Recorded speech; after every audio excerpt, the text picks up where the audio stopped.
What if the very thing that you believe will make you happy is the very thing that causes your greatest suffering?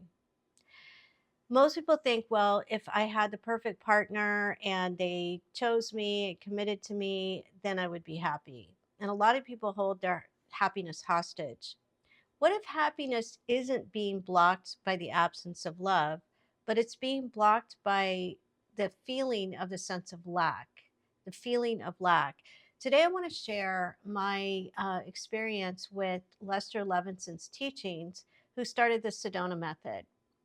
And one of his followers who runs the Sedona method is Hale Dwoskin. I hope I'm saying his name right. And he wrote a book called Happiness is Free, and it's about Lester Levinson's life.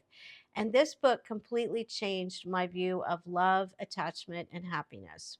So I want to go into the story a little bit, touch on it about Lester Levinson and the stories in this book because it will transform your life. I highly recommend getting it. Lester Levinson was young and he got very, very sick. He was very successful as a businessman, but he got to the point where so many things were wrong with him that the doctor said, go home and just die because we can't do anything else for you. So when he went home, he got very angry, and angry at the fact that he didn't want to leave this earth unless he knew what happiness was. So he started to release naturally. He didn't have a teacher or guru to help him. So he started to release. And releasing is allowing for the thoughts to come up, the memories of experiences that maybe we haven't really processed, such as grief, the loss of a relationship. He did this for 3 months. He was releasing every memory, the emotions that came with it, and he would laugh, he would cry. What he noticed was that in one particular memory, he was remembering this relationship that he had, and he said, I felt the most happiest when I was giving love instead of receiving love. He kept releasing to the point where he would walk for hours in New York City at night, and just he had so much energy he couldn't contain it.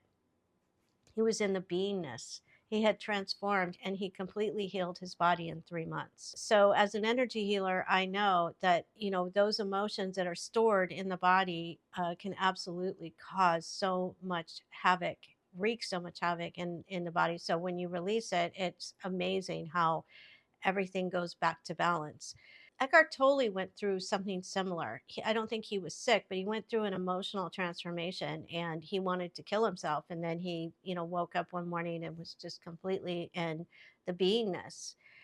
Going back to, why love is blocking our happiness is because we hold our happiness hostage by thinking it's out there, that, oh, that relationship, if I have that, then I'll be happy. So we're putting our happiness on hold, and we are holding it hostage. We are the love that we are seeking, and so whatever is clouding that is usually that attachment to wanting it to be a certain way, wanting someone to be a certain way for us. One thing that is a really great anecdote to heartbreak, feeling that sense of lack, that you don't have the love, is something that Lester did.